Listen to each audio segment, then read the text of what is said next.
Bom dia! Já tomou o seu café? No Curta Palavra de hoje eu quero convidar você a pensar nisso. Coragem é a resistência ao medo, domínio do medo e não a ausência do medo.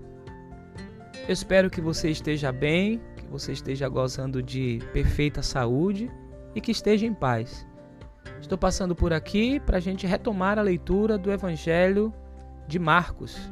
Hoje nós leremos juntos o capítulo 5. Vamos lá?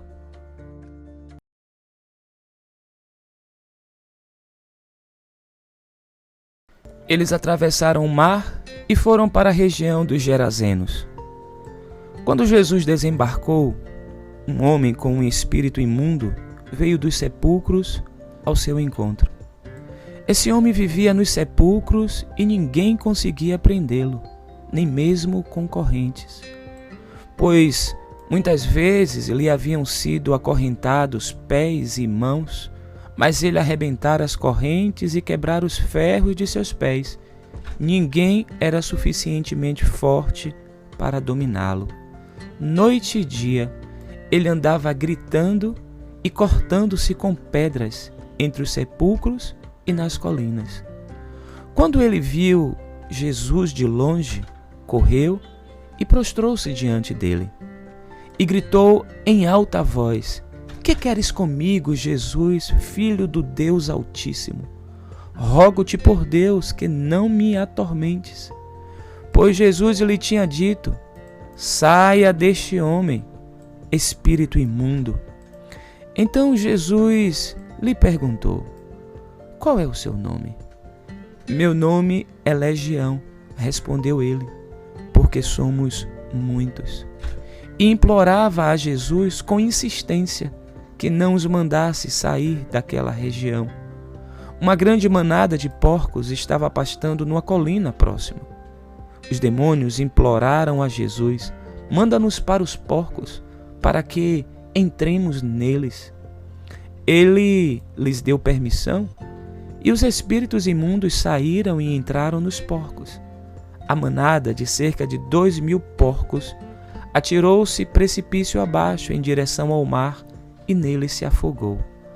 Os que cuidavam dos porcos fugiram e contaram esses fatos nas cidades e nos campos, e o povo foi ver o que havia acontecido. Quando se aproximaram de Jesus, viram ali o homem que fora possesso da legião de demônios, assentado, vestido e em perfeito juízo, e ficaram com medo. Os que tinham visto contaram ao povo o que acontecera ao endemoniado e falaram também sobre os porcos. Então o povo começou a suplicar a Jesus que saísse do território deles. Quando Jesus estava entrando no barco, o homem que estivera endemoniado suplicava-lhe que o deixasse ir com ele. Jesus não o permitiu, mas disse: "Vá para casa, para sua família, e anuncie-lhes quanto o Senhor fez por você e como teve misericórdia de você." Então, aquele homem se foi e começou a anunciar em Decápolis quanto Jesus tinha feito por ele. Todos ficavam admirados. Tendo Jesus voltado de barco para a outra margem, uma grande multidão se reuniu ao seu redor, enquanto ele estava à beira do mar. Então chegou ali um dos dirigentes da sinagoga, chamado Jairo. Vendo Jesus, prostrou-se aos seus pés e lhe implorou insistentemente: "Minha filhinha está morrendo. Vem, por favor, e impõe as mãos sobre ela, para que seja curada e viva." Jesus foi com ele. Uma grande multidão o seguia e o comprimia. E estava ali certa mulher que havia 12 anos vinha sofrendo de uma hemorragia. Ela padecera muito sob o cuidado de vários médicos e gastara tudo o que tinha, mas em vez de melhorar, piorava. Quando ouviu falar de Jesus, chegou-se por trás dele no meio da multidão e tocou em seu manto, porque pensava: se eu tão somente tocar em seu manto, ficarei curada. Imediatamente cessou sua hemorragia e ela sentiu em seu corpo que estava livre do seu sofrimento. No mesmo instante, Jesus percebeu que dele havia saído poder. Virou-se para a multidão e perguntou: quem tocou em meu manto? Responderam os seus discípulos: vês a multidão aglomerada ao teu redor e ainda perguntas: quem tocou em mim? Mas Jesus continuou olhando ao seu redor para ver quem tinha feito aquilo. Então a mulher, sabendo o que lhe tinha acontecido, aproximou-se, prostrou-se aos seus pés e, tremendo de medo, contou-lhe toda a verdade. Então ele lhe disse: filha, a sua fé a curou. Vá em paz e fique livre do seu sofrimento.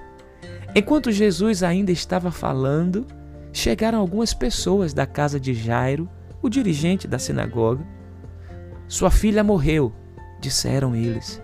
Não precisa mais incomodar o mestre.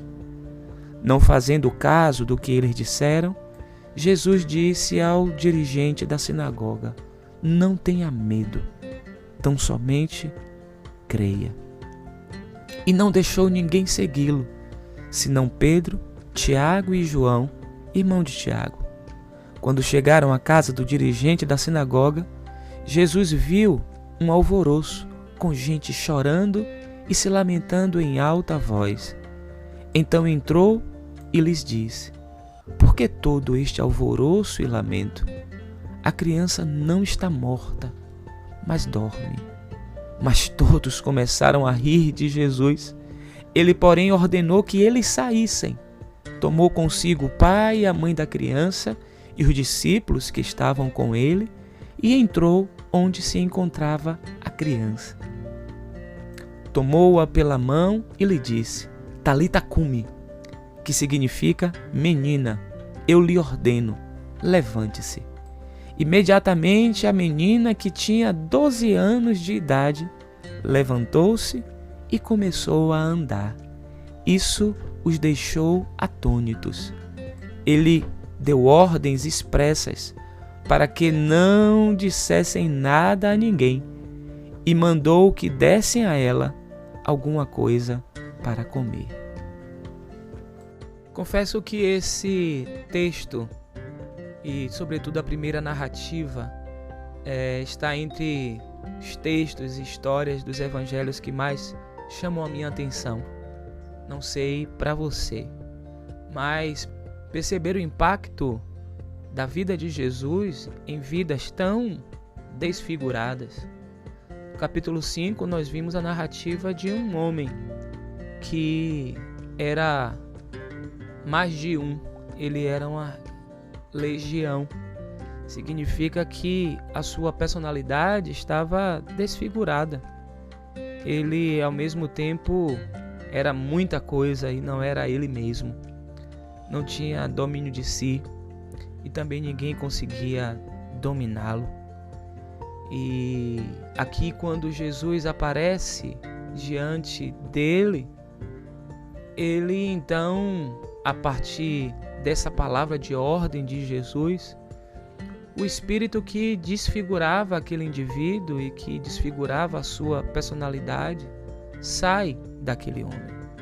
Eu não quero entrar nos detalhes desse texto, até porque nós não temos tempo aqui, mas existem algumas interpretações bem interessantes desse capítulo 5. Mas eu queria me ater a esse aspecto quando, depois que esse homem que estava fora de si, que ninguém controlava, estava assentado e em perfeito juízo. Isso é uma das maravilhas do que o Evangelho pode fazer no indivíduo, né? Dar ao indivíduo dignidade, porque aquele indivíduo que andava nu agora estava vestido. O indivíduo que estava fora de si agora está em perfeito juízo. O indivíduo que estava fora do convívio agora estava entre pessoas. Essa é uma das marcas daquilo que o Evangelho pode fazer na vida daqueles e daquelas que são alcançados por Jesus. Mas uma coisa me chama a atenção nesse texto é quando aquele homem já restaurado, e ele pede a Jesus para seguir Jesus. E nós já vimos no Evangelho de Marcos Jesus convidando pessoas para segui-lo. E aqui fica mais uma lição para mim, eu espero que para você também seja uma lição poderosa, porque Jesus ele foge dessas fórmulas. Às vezes nós queremos colocar o Evangelho, Jesus e questões do divino nas nossas caixas, nos nossos padrões, nas nossas formulações. E o segue-me desse indivíduo aqui é totalmente diferente do segue-me dos outros. O segue-me desse indivíduo recuperado se deu no seu retorno para casa. Jesus diz para ele: olha, vá para casa, vá para sua família e anuncie o que o Senhor fez por você e como teve misericórdia de você. Então o segue-me é obedecer a mensagem e a voz de Jesus. A forma, o jeito, o lugar, isso aí é para cada um e da maneira como ele mesmo trata com cada um. E esse capítulo a gente ainda encontra Jesus alcançando a vida de uma mulher que vivia sem esperança e que foi trazida a cura para um corpo que estava debilitado e foi trazida a vida em seguida para uma criança, uma pré-adolescente, usando os padrões do nosso tempo, que tinha perdido a vida. Jesus faz com que a vida retorne para aqueles que estão sem esperança. Jesus, ele faz com que a esperança retorne a lares e a experiências de vida totalmente desfiguradas, sem saúde e sem perspectiva. E ele continua dizendo hoje: levante-se, levante-se. A ordem de Jesus, nós precisamos nos levantar. E Jesus continua dizendo, e aqui está o segredo desse texto, um dos segredos desse texto, o segredo messiânico. Ele deu ordens expressas para que não dissessem nada a ninguém. Esse é Jesus, no Evangelho de Marcos. Escreva aqui nos comentários as impressões da sua leitura. O que é que chamou mais a sua atenção nessas perícopes que aparecem aqui no capítulo 5? O que é que mais te desafia? E quais os impactos desse texto na sua vida? E quais os impactos da vida de Jesus na sua vida? Escreva aqui nos comentários. Hoje eu quero dedicar uma música para você baseada em uma das histórias que aparecem nesse texto, a mulher do fluxo de sangue. O título dela é Tocar em Jesus. Ela é interpretada por Tailan. E aqui na parte superior vai aparecer um card, você pode clicar nesse card, ouvir a música e ser edificado por ela. Na descrição do vídeo eu coloco também, como uma segunda opção, o link e diversas informações importantes do nosso canal. Se você ainda não é assinante, se inscreva no canal Teologia Hoje, compartilhe esse link com outras pessoas para que o maior número possível de pessoas possa ser alcançado. Quero convidar você para uma atividade muito especial do nosso canal. Hoje à noite, às 20h30, a nossa série Leia Hoje, nós iniciaremos a leitura do livro O Discípulo Radical, de John Stott. Espero você aqui no canal, às 20h30, pontualmente. Que você tenha uma semana muitíssimo abençoada. Que a bênção do Eterno, que enriquece, que não acrescenta dores, esteja sobre a sua vida, sobre a vida dos seus familiares e dos seus amigos. Essa é a oração que faço por Cristo Jesus, nosso Senhor. Amém. Feliz terça-feira.